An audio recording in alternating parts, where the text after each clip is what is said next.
The gold locket caught the afternoon sun just right, sending a flash of light across the dusty main street of Skidoo, California, and straight into the eyes of Marcus Thorne as he stepped out of the saloon. It was September 1905, and the mining town still clung to life despite the dwindling gold strikes that had once made it thrive. Marcus had been drifting through these desert towns for 3 years now, working odd jobs, breaking horses, doing whatever needed doing. At 26, he had the weathered look of a man who had seen more than his share of hardship.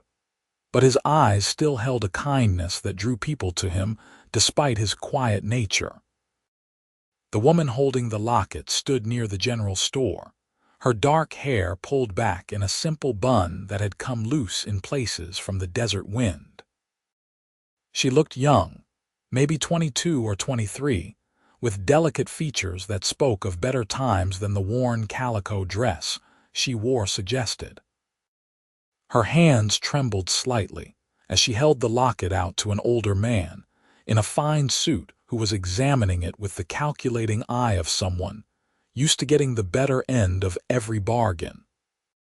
Marcus found himself walking toward them without quite deciding to, his boots stirring up small clouds of dust with each step. As he got closer, he could hear the conversation more clearly. "It is real gold, I promise you," the woman was saying, and there was a desperate edge to her voice that made something twist in Marcus's chest. "My mother wore it every day of her life. Please, it has to be worth more than $5. $5 is generous for such a small piece," the man said dismissively. "Take it or leave it. I am doing you a favor even looking at it."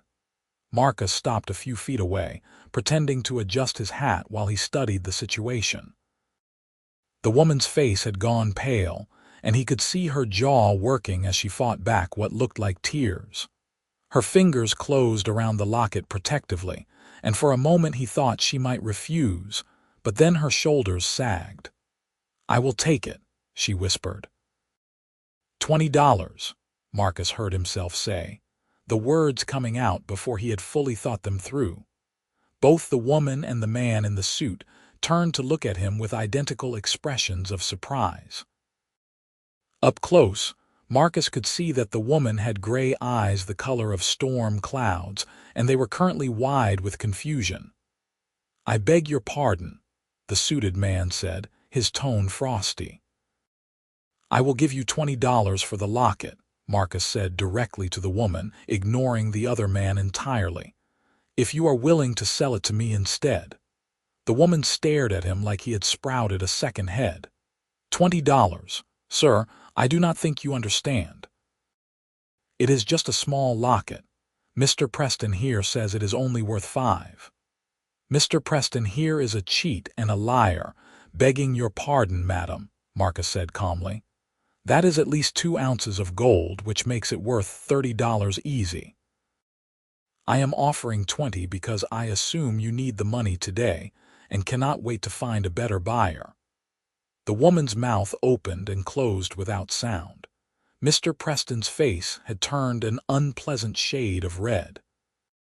Now see here, you cannot just— I believe the lady can sell to whoever she chooses, Marcus interrupted, his voice still mild but with an edge of steel underneath. Well, madam, do we have a deal? Her hands were shaking harder now and she nodded quickly. Yes, thank you. I do not know what to say. Marcus pulled out his worn leather wallet and counted out $20 in bills and coins, more than half of what he had earned breaking horses for the last month. The woman handed him the locket with obvious reluctance, her fingers lingering on it for just a moment before she let go. Marcus closed his hand around it, feeling the warmth from her skin still in the metal. A pleasure doing business with you, he said, tipping his hat to her. Mr. Preston made a disgusted sound and stalked away, muttering under his breath about interference and inappropriate behavior. The woman was staring at the money in her hands like she could not quite believe it was real. Thank you, she said again. You have no idea what this means. My landlord has been threatening to throw me out and my little brother needs medicine. I thought I would have to choose between keeping a roof over our heads and getting Samuel what he needs, but now I can do both. Thank you so much, Mr. Thorne, Marcus Thorne, and you are welcome, Miss Nelson, Abigail Nelson. She tucked the money carefully into a small cloth purse that hung from her belt. I truly cannot thank you enough. That locket was my mother's, and selling it felt like selling a piece of her. But Samuel's cough has gotten so bad, and the doctor said without medicine it might turn to pneumonia, and I just did not know what else to do. Marcus turned the locket over in his hand, studying the delicate engraving on the front. It was a pattern of intertwined roses and thorns, beautifully detailed despite the piece's small size. He popped it open and saw a tiny photograph inside, faded and sepia-toned. A woman who looked remarkably like Abigail stared back at him, wearing what was clearly her best dress and a slight smile. "Your mother was a beautiful woman," he said quietly. "You look just like her."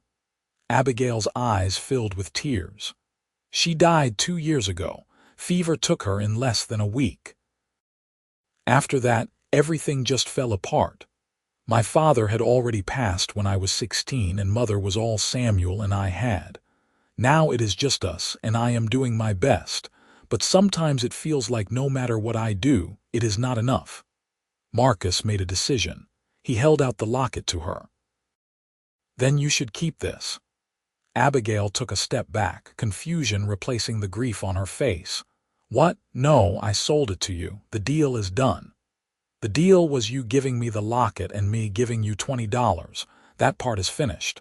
What I choose to do with the locket now is my business." He stepped forward and gently pressed it into her hand, closing her fingers around it. "Your mother would want you to have this, not some stranger." For a long moment, Abigail just stood there, staring down at their hands. Then she looked up at him, and the tears that had been threatening finally spilled over. "Why would you do this?" she whispered. "You do not even know me." "No, madam, I do not. But I know what it is like to lose everything that matters and have to keep going anyway. And I know that $20 is just money, but that locket is a piece of your family. Some things should not be sold, no matter how bad things get." Abigail pulled her hand back and clutched the locket to her chest, the tears flowing freely now. "I do not understand. Men do not just give away money for nothing. What do you want from me?" The question stung, even though Marcus knew it was fair. In a town like this, in times like these, nobody did something for nothing. There was always an angle, always a price to be paid later. "Nothing," he said firmly. "I want nothing from you, except maybe the satisfaction of knowing I helped someone who needed it. You can take the money and the locket and walk away right now, and I will not bother you again. I promise you that." She studied his face for a long time, her gray eyes searching for the lie, the trap, the hidden motive. Marcus let her look, keeping his expression open and honest. Finally, something in her seemed to relax, though the wariness did not entirely disappear. "You are either the kindest man I have ever met or the strangest," she said, her voice still thick with tears. "I am not sure which. Probably a bit of both if I am being honest," Marcus admitted with a small smile. "Now you should go get that medicine for your brother before the general store closes." Abigail wiped at her eyes with the back of her free hand, still clutching the locket in the other. Yes, you are right. Thank you, Mr. Thorne, truly. I will not forget this kindness." She turned to go, but after a few steps she paused and looked back at him. "Would you like to meet Samuel? I know he would want to thank you too, and I make a decent stew. It is not much, but I would like to repay you somehow, even if it is just with a hot meal." Marcus knew he should say no. He had learned long ago that getting involved with people, forming connections, only led to pain when it was time to move on. And he always moved on, never staying in one place long enough to put down roots. But there was something about Abigail Nelson that made him want to break his own rules. "I would like that very much," he heard himself say. The smile that lit up her face was worth every dollar he had given her and more. Abigail's home turned out to be a small wooden building on the edge of town. Barely more than a shack, really, with a sagging porch and windows that did not quite close all the way. But inside it was clean and tidy, with cheerful yellow curtains on the windows and wildflowers in a jar on the table. A boy of maybe 9 or 10 lay on a cot in the corner, his face flushed with fever and his breathing labored. "Samuel, I brought medicine," Abigail said gently, kneeling beside him. "And we have a guest for dinner. This is Mr. Thorne. He is the reason I could afford your medicine." Samuel's eyes, the same gray as his sister's, focused on Marcus with difficulty. "Thank you, sir," he managed between coughs. "You just rest and get better," Marcus told him. "That is all the thanks I need." While Abigail gave Samuel his medicine and got him settled, Marcus looked around the little house. There was not much to see. A small stove, a table with 2 chairs, the cot where Samuel lay, and a curtained-off area that he assumed was where Abigail slept. A few photographs on the walls showed happier times, a family intact and smiling. It was clear that the Nelsons had once had more, had once been comfortable, and circumstances had brought them low. "I am sorry for the state of things," Abigail said, noticing his attention. "We used to have a real house before Father died. He was a clerk at the mining company. When he passed, we lost the company housing and had to move here. Mother did sewing and took in laundry to keep us going, and I helped her. After she died, I kept up the laundry work, but it barely pays enough for food and rent. I have been trying to save enough to get us out of here, maybe to Los Angeles where there might be better opportunities, but something always comes up." "You do not need to apologize," Marcus said. "You have made a real home here. That is more than a lot of people manage." Abigail smiled at that, a real smile that reached her eyes. "Thank you for saying so. Now let me get that stew started. It will be ready in about an hour. Would you like some coffee while you wait?" They sat at the small table, drinking bitter coffee and talking while the stew simmered. Marcus found himself telling her things he had not talked about in years. About growing up on a ranch in Arizona, about losing his parents to illness when he was 23, about selling the ranch to pay their medical debts, and setting out to make his own way. About the loneliness of drifting from town to town, never belonging anywhere, never letting himself belong. Abigail listened with a focus that made him feel like his words actually mattered. When he finished, she reached across the table and touched his hand lightly. "I am sorry for your losses, but you know, you do not have to keep drifting. You could stay somewhere, build a new life." "I do not know if I remember how," Marcus admitted. "It has been 3 years of moving on before I get too comfortable. It has started to feel like the only life I know." "Well, you stopped long enough to help me today," Abigail pointed out. "Maybe that is a start." The stew was simple but good, thick with potatoes and carrots and chunks of tough beef that had been cooked until it was tender. Samuel managed to eat a little, which seemed to please Abigail enormously. After dinner, Marcus helped her wash the dishes in a basin of water heated on the stove, and they talked more, easier now, like old friends rather than strangers who had met only hours before. When it was time to leave, Marcus found himself reluctant to go. The little house felt warm and welcoming in a way that his rented room above the saloon did not. Abigail walked him to the door, her shawl wrapped around her shoulders against the cooling desert night. "Thank you for dinner," Marcus said, "and for the company." "It has been a long time since I had either." "Thank you for everything," Abigail replied, "for the money, for the locket, for listening. You have no idea what today meant to me." On impulse, Marcus took off his hat and turned it in his hands, suddenly feeling like a nervous boy instead of a grown man. "Miss Nelson, would it be all right if I came by tomorrow to check on Samuel, just to make sure the medicine is working?" Her smile was like sunrise. "I would like that very much, Mr. Thorne." Marcus came by the next day and the day after that and the day after that. Each time, Samuel looked a little better, his color improving, his breathing easier. And each time, Marcus found it harder to leave. He started bringing things. A sack of flour and some sugar one day. Fresh vegetables from the market another. A book of adventure stories for Samuel when the boy was well enough to sit up and read. Abigail protested at first, saying he had already done too much, but Marcus brushed off her concerns. The truth was, he was not doing it just for them anymore.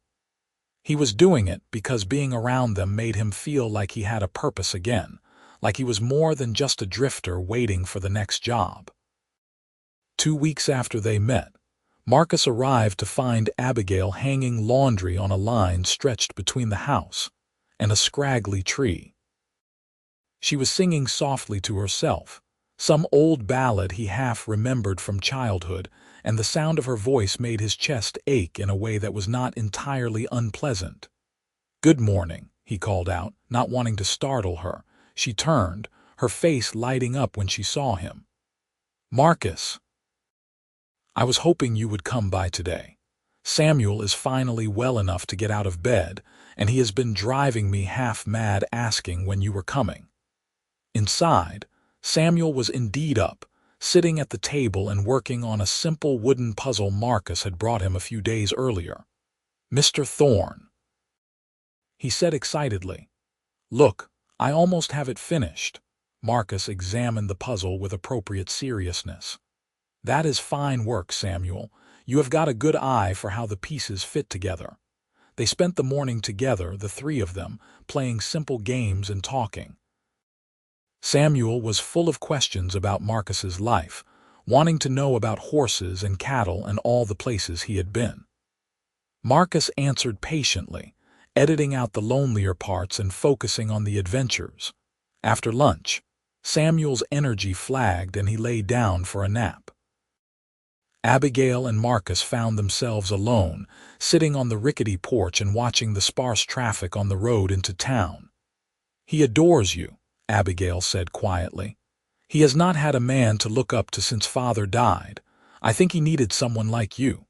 "He is a good boy," Marcus replied. "You have done a fine job raising him."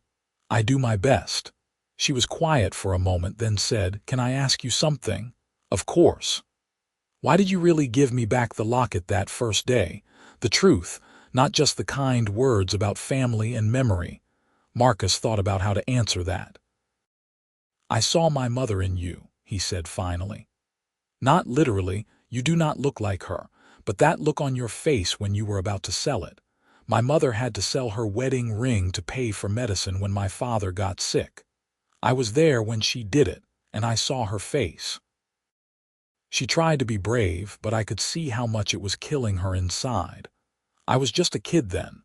I could not do anything to help. But when I saw you about to do the same thing, I realized I could help this time. So I did." Abigail was silent for a long moment, and when Marcus looked over at her, he saw tears sliding down her cheeks. "Your mother raised a good man," she whispered. "I hope so," Marcus said. "I try to be." She reached over and took his hand, lacing her fingers through his. Marcus's breath caught at the contact, at the feeling of her smaller hand in his work-roughened one. "You are," she said firmly. "You absolutely are." They sat like that as the sun moved across the sky, hands intertwined, not needing words. Something was growing between them, Marcus realized. Something that scared him and thrilled him in equal measure. He had promised himself he would not get attached, would not let himself care. But it was far too late for that now. Over the following weeks, Marcus found excuses to stay in Skidoo. He picked up work at the livery stable, breaking and training horses for people who could afford them. The pay was decent, and more importantly, it gave him a reason to be in town, to see Abigail and Samuel regularly. He started taking his meals at their house more often than not. Abigail always protested that he was feeding them more than the other way around with all the supplies he brought, but she never turned him away. Slowly, without quite noticing when it happened, the little shack began to feel like home. One evening in late October, after Samuel had gone to bed, Marcus and Abigail sat outside under a sky full of stars. The desert night was cool and clear, and Abigail had wrapped herself in a blanket. Without thinking about it, Marcus put his arm around her shoulders and drew her close. She leaned into him with a sigh of contentment. "I need to tell you something," Abigail said softly. "All right, I am falling in love with you."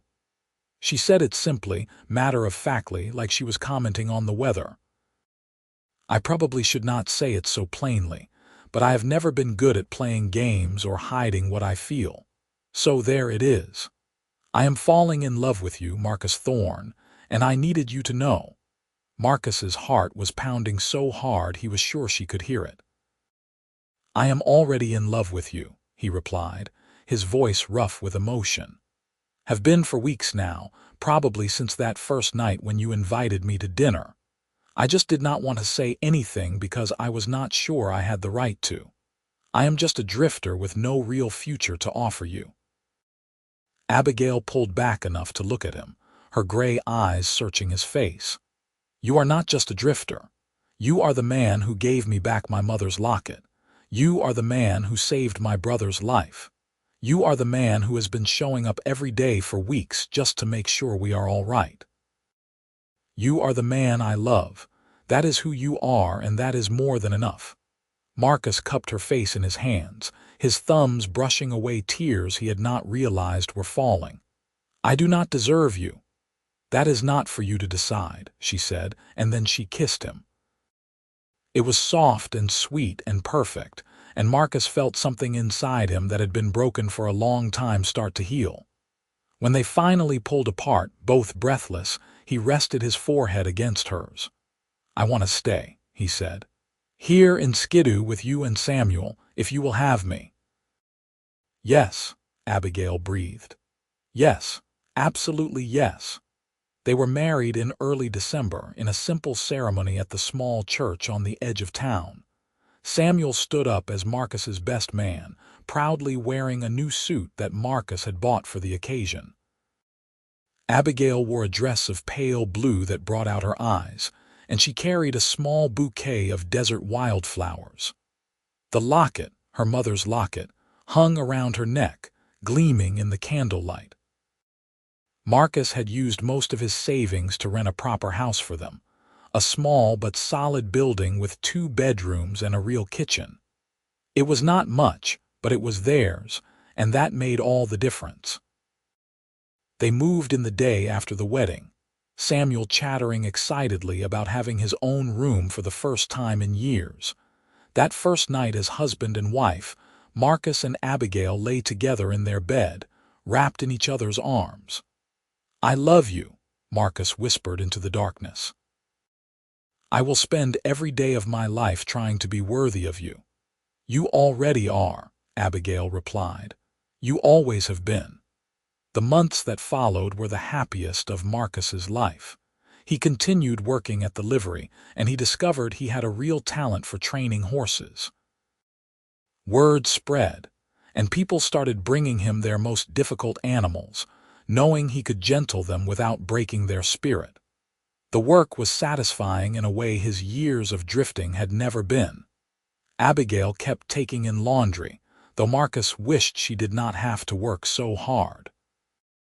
She insisted she liked having something of her own, something she contributed. He understood that need for independence, so he did not push, just made sure she knew he would support whatever decision she made. Samuel thrived with Marcus in his life. He shot up several inches, and his health, which had always been fragile, seemed to improve with regular meals and a stable home. Marcus taught him to ride and rope, and the boy took to it naturally. In the evenings, they would all sit together, and Marcus would read aloud from books while Abigail sewed and Samuel whittled little figures from scraps of wood. In March of 1906, Abigail told Marcus she was expecting a baby. He picked her up and spun her around, laughing with pure joy, then immediately set her down and apologized for being too rough. She laughed at him, eyes sparkling, and told him she was not made of glass. The pregnancy was not easy. Abigail was sick most mornings, and as the months wore on, she grew tired more easily. Marcus worried constantly, memories of losing his own mother making him anxious and protective. But Abigail bore it all with good humor, telling him that women had been having babies since the dawn of time, and she would be just fine. Samuel was excited about becoming a big brother. He helped Marcus prepare the second bedroom for the baby, painting the walls a cheerful yellow, and building a cradle from plans Marcus found in an old magazine. They worked together in comfortable silence, and Marcus marveled at how completely this boy and his sister had changed his life. One evening in early November, as Abigail's time drew near, Marcus found her standing in front of the mirror in their bedroom, holding the gold locket. She did not notice him at first, so he watched from the doorway as she opened it and gazed at her mother's photograph. "I wish she could meet the baby," Abigail said softly, sensing his presence without turning around. "I wish she could see how happy I am now. There were times after she died when I thought I would never be happy again." Marcus came up behind her and wrapped his arms around her, resting his hands on her swollen belly. "I think she knows," he said. "I think she can see you, and I think she is proud of the woman you have become." Abigail leaned back against him. "Do you really believe that?" "I do. And I think she is also grateful that you have someone to take care of you and Samuel now. I know I am grateful. You gave me a reason to stop running, Abigail. You gave me a home." She turned in his arms and kissed him deeply. "You gave me hope," she replied. "You gave me back my mother's locket and so much more. You gave me a future worth believing in." The baby came 3 weeks later, on a cold November night when the desert temperature had dropped below freezing. The doctor was there, as was a midwife from town, and Marcus spent the long hours of labor pacing the small living room while Samuel tried to distract him with questions about horses and ranch work. When he finally heard the baby's cry, strong and healthy, Marcus nearly fell to his knees with relief. The midwife came out moments later, smiling. "You have a son, Mr. Thorne. Both mother and baby are doing just fine." Marcus rushed into the bedroom to find Abigail propped up against pillows, exhausted but radiant, holding a tiny bundle wrapped in soft blankets. She looked up when he came in, tears of joy streaming down her face. "Marcus, meet your son," she said. "Meet Matthew." Marcus approached carefully, hardly daring to breathe. When he looked down at the infant in Abigail's arms, he felt his heart crack open completely. Matthew had a shock of dark hair and his mother's delicate features. As Marcus watched, the baby opened his eyes, revealing a deep blue that might eventually turn brown or stay blue or become something in between. "Can I hold him?" Marcus asked, his voice barely above a whisper. Abigail carefully transferred the baby into his arms, showing him how to support the tiny head. Marcus stood there, cradling his son, and felt a surge of fierce, protective love so intense it almost hurt. This was his child, his family, his purpose. "He is perfect," Marcus said, looking from the baby to his wife. "You are both perfect." Samuel was allowed in a few minutes later, and his face when he saw the baby was comical in its mixture of awe and uncertainty. "He is so small," Samuel said. "Are you sure he is all right?" "He is perfect," Abigail assured him. "Would you like to hold your nephew?" "Nephew?" Samuel looked confused. "Well, brother really," Marcus corrected. You are Matthew's big brother Samuel in every way that matters." Samuel's face broke into a huge grin, and he carefully took the baby as Marcus showed him how to hold him properly. "I am going to teach you everything," Samuel told the infant seriously. "About horses and fishing and how to skip stones. We are going to have great adventures, you and me." In the weeks that followed, life settled into a new rhythm. Matthew was a good baby, sleeping in longer stretches than Marcus had dared to hope and eating well. Abigail recovered quickly from the birth, and before long she was back to her usual activities, though Marcus insisted she take things easier than before. Samuel was a natural big brother, always eager to help with the baby and incredibly gentle despite his young age.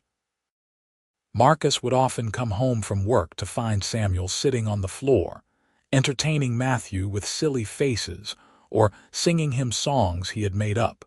Christmas that year was especially meaningful. Marcus had managed to save enough to buy real presents for everyone. For Samuel, a good pocket knife and a new hat. For Abigail, a beautiful shawl from the general store and a pair of soft leather gloves. And for Matthew, even though he was too young to appreciate it, a small rocking horse that Marcus had carved himself during quiet evenings after everyone else had gone to bed. But the most important gift came from Abigail. On Christmas morning, she handed Marcus a small wrapped package. When he opened it, he found a gold pocket watch, simple but well made, with an inscription on the back. "To Marcus, who gave me everything. With all my love, Abigail. Christmas 1906. Marcus could not speak for a moment, overwhelmed by the gesture. He knew how much she must have saved to afford this, how many loads of laundry she must have taken in beyond what he knew about. "You should not have done this," he said finally. "This must have cost a fortune." "You gave me back my mother's locket when you could have kept it," Abigail said simply. "You gave me everything I have now. Let me give you this one thing." Marcus pulled her close and kissed her forehead. "Thank you. I will treasure it always." The years that followed brought challenges and triumphs both. The gold mines around Skidoo began to play out more seriously, and the town's population started to dwindle as people moved on to more promising locations. Marcus worried about their future, but he had learned that home was not a place, it was the people you loved. As long as he had Abigail and the boys, they could weather anything. In 1908, Abigail gave birth to their second son, whom they named Martin. Unlike Matthew's relatively easy infancy, Martin was colicky and fussy, crying through much of the night for the first 3 months of his life. Marcus and Abigail took turns walking him, bouncing him, doing whatever they could to soothe him. There were nights when Marcus was so exhausted he could barely see straight, but he never complained. This was his family, and he would do whatever it took to care for them. Samuel, now 14, was invaluable during this time. He had grown into a responsible young man, and he helped with both the baby and with Matthew, who was an energetic toddler constantly getting into things. Marcus was immensely proud of the person Samuel was becoming. In 1910, when the Skidoo mines finally closed for good and people began abandoning the town in earnest, Marcus and Abigail made the decision to move. They had talked about it for months, weighing their options. Finally, they settled on a small ranch property outside of Bakersfield that Marcus had heard about from a fellow horse trainer. It was not much, just a small house and some outbuildings on 20 acres, but it had good water and decent grazing. They could raise horses there, maybe some cattle. The move was bittersweet. Skidoo had been where they met, where they fell in love, where they built their life together. But it was time to move on. They packed up their belongings, said goodbye to the few remaining friends in town, and set out for their new beginning. The ranch turned out to be exactly what they needed. Marcus threw himself into building up a horse breeding and training operation, and his reputation for quality work followed him from Skidoo. Within a few years, they had a small but thriving business. Abigail finally gave up taking in laundry, instead focusing on running the household and helping Marcus with the business side of things. She had a head for numbers and organization that complemented his skills with animals perfectly. Samuel stayed with them until he was 18, learning the horse business from the ground up. When he finally left in 1912, it was to take a job at a large ranch in Arizona, where his skills earned him a foreman position despite his youth. Marcus and Abigail were sad to see him go, but proud of the man he had become. Matthew and Martin grew up on the ranch, wild and free and happy. They fought like all brothers did, but they were also fiercely loyal to each other. Marcus taught them everything he knew about horses and ranching, and they took to it naturally. In 1914, Abigail discovered she was pregnant again. She was 31 now, and this pregnancy was harder on her than the previous ones had been. The doctor advised rest, and Marcus made sure she got it, taking over more of the household duties and enlisting the boys to help. This time, the baby was a girl. They named her Amelia, and Marcus discovered that having a daughter was an entirely different experience from having sons. He was terrified of doing something wrong, of being too rough, but Abigail just laughed at him and told him he was a natural father regardless of the child's gender.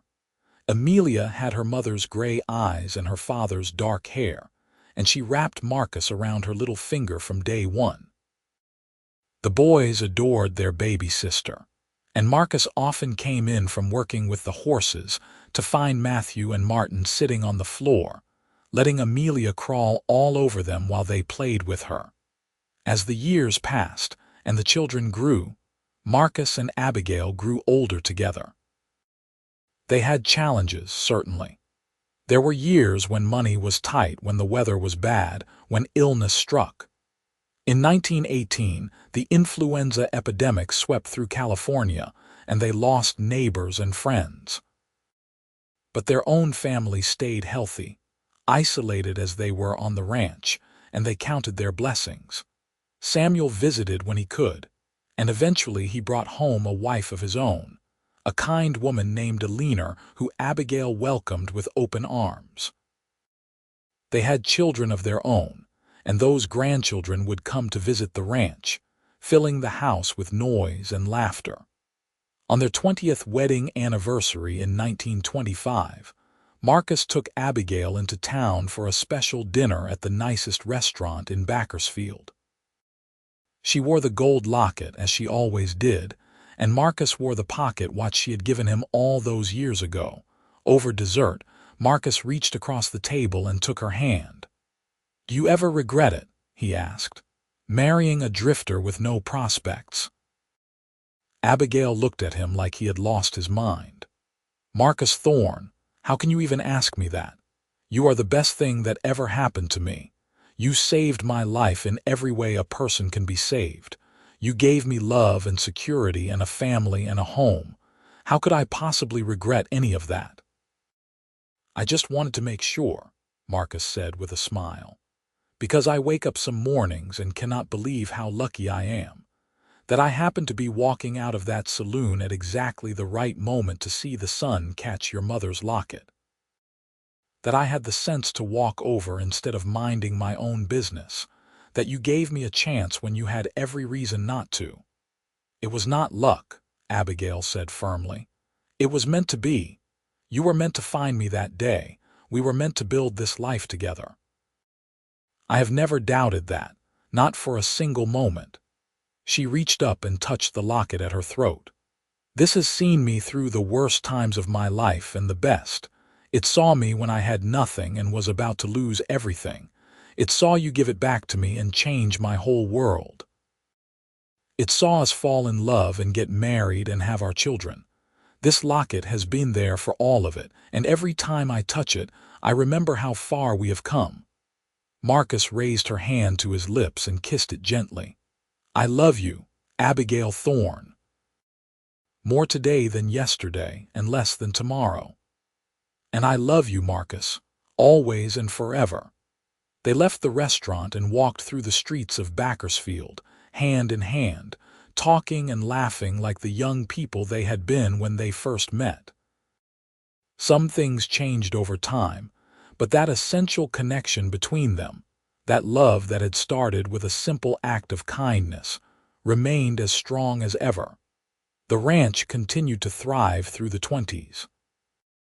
Matthew, now a young man himself, showed a real talent for horse breeding and had started developing a line of working horses that were in high demand. Martin had gone off to college, studying agriculture, with plans to come back and help modernize the ranch operations. Amelia was growing into a beautiful and spirited young woman who could ride as well as any of her brothers, and who had already announced that she intended to be a horse trainer like her father. In 1929, when the stock market crashed and the economy collapsed, the ranch took a hit like everyone else. But they were resourceful and tough, and they had each other. They tightened their belts, worked harder, and survived when many others did not. Samuel lost his job in the Depression and came back to the ranch with Alina and their 3 children. Marcus and Abigail welcomed them with open arms, and somehow they all made it work. The house was crowded and chaotic, but it was full of love and laughter. They pulled together, everyone contributing what they could, and they got through the hard years intact. On a warm evening in June of 1935, the whole family gathered for a celebration. It was Marcus and Abigail's 30th wedding anniversary, and their children and grandchildren had organized a party. They set up tables in the yard, and Abigail's friends from town brought food. There was music and dancing, and as the sun set over the ranch, painting the sky in shades of gold and pink, Marcus found Abigail standing a little apart from the crowd, watching the celebration with a soft smile on her face. He came up behind her and wrapped his arms around her waist, and she leaned back against him with a contented sigh. They were both in their 50s now, their hair showing gray, their faces lined with years of sun and work and laughter. But when Marcus looked at Abigail, he still saw the desperate young woman he had met 30 years ago in Skidoo, trying to sell her mother's locket to save her brother. "What are you thinking about?" he asked softly. "About how different my life could have been," Abigail replied. "If you had not walked out of that saloon at exactly the right moment, if you had not cared enough to intervene, if you had not given me back the locket. I was so close to losing everything, Marcus. And then you appeared, like an answer to a prayer I did not even know I was praying." "I think about that too sometimes," Marcus admitted. "About how close I came to just walking past. I was in such a dark place back then, so lost. And then I saw you and something in me just knew. I knew that if I walked away, I would regret it for the rest of my life." Abigail turned in his arms to face him. The locket hung around her neck, gleaming in the fading light. On impulse, Marcus reached out and opened it, looking at the faded photograph of her mother inside. "I think she would be proud of you," he said. "Of the life you have built, the children you have raised, the woman you have become." "I think she would be grateful to you," Abigail replied, "for taking care of her children when she could not anymore, for giving Samuel the father figure he needed, for giving me a partner and a love that I never dared to dream I would find." "I am the grateful one," Marcus said. "You taught me how to stop running. You taught me that home is not a place you go back to, it is something you build with the people you love. You gave me everything that matters." The party continued around them, their children and grandchildren laughing and playing and celebrating. Samuel came over at one point, now 40 years old with children of his own, and he hugged both Marcus and Abigail fiercely. "Thank you," he said simply, "for everything. for saving my life when I was a sick kid, for giving Abigail a chance at happiness, for taking me in and raising me like I was your own. I would not be here without you, Marcus. None of us would." Marcus felt his throat tighten with emotion. "You are my son in every way that matters, Samuel. You always have been." As the evening wore on and the stars came out, Marcus danced with Abigail in the yard slowly, to music only they could hear. They moved together naturally, comfortably, two people who had learned each other's rhythms over 3 decades of partnership. "Do you remember what you said to me that first night?" Abigail asked. "When I invited you to dinner, I said a lot of things that night. You said you did not know if you remembered how to stay in one place, how to build a life. You said it had been so long that moving on was the only thing you knew how to do." Marcus smiled at the memory. "I remember. I was scared to death of what I was feeling for you. It had been so long since I let myself care about anyone. And look at you now," Abigail said. 30 years in one place. A wife, children, grandchildren, a successful ranch. You learned how to stay, Marcus Thorne. "You taught me," Marcus said simply. "You and Samuel. You gave me a reason to put down roots, and I have never regretted it, not for a single day." They stood there under the stars, surrounded by the life they had built together, and Marcus felt a peace so deep it was almost overwhelming. This was what he had been searching for during all those years of drifting. Not a place, but a purpose.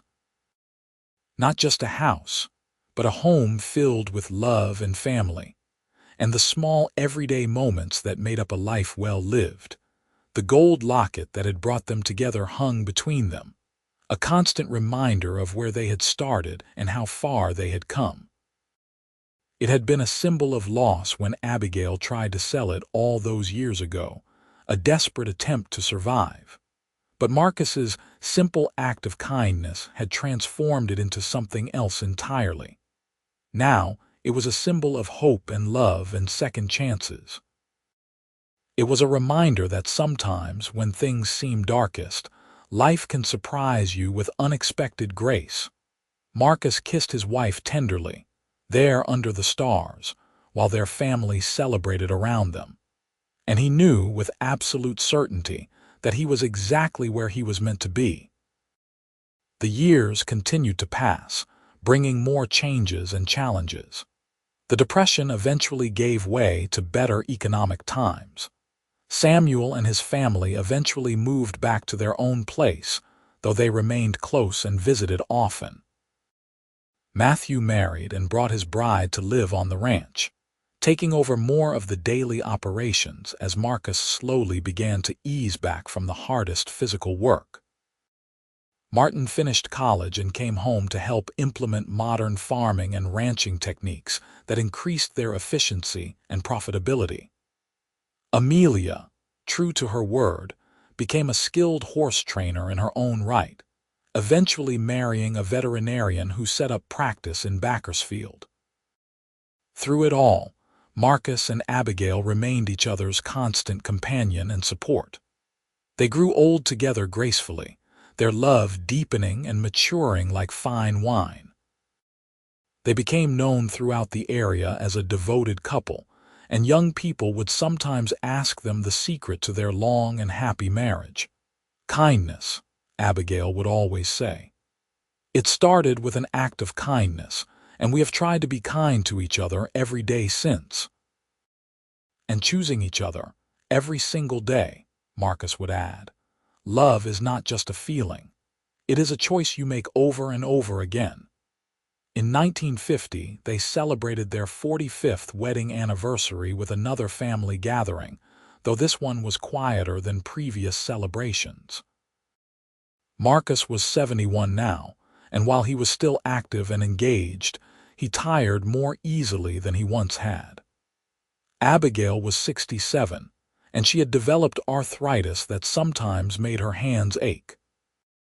But they were both still sharp mentally, and their devotion to each other had only grown stronger with time. That evening, after everyone had gone home and they were alone in the house they had lived in for 40 years, Marcus and Abigail sat on the porch together, watching the sun set over the land they had worked so hard to build into something meaningful. "I have been thinking," Marcus said quietly, "about legacy, about what we leave behind." "And what have you concluded?" Abigail asked, taking his hand in hers. "That the land and the ranch, they are important, but they are not the real legacy. The real legacy is the family we have built.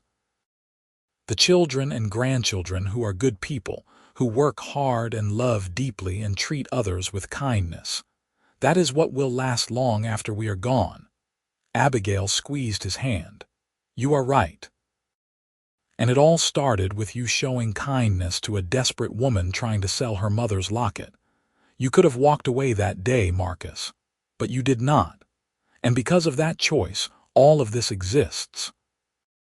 She touched the locket at her throat with her free hand, the gesture so familiar after all these years.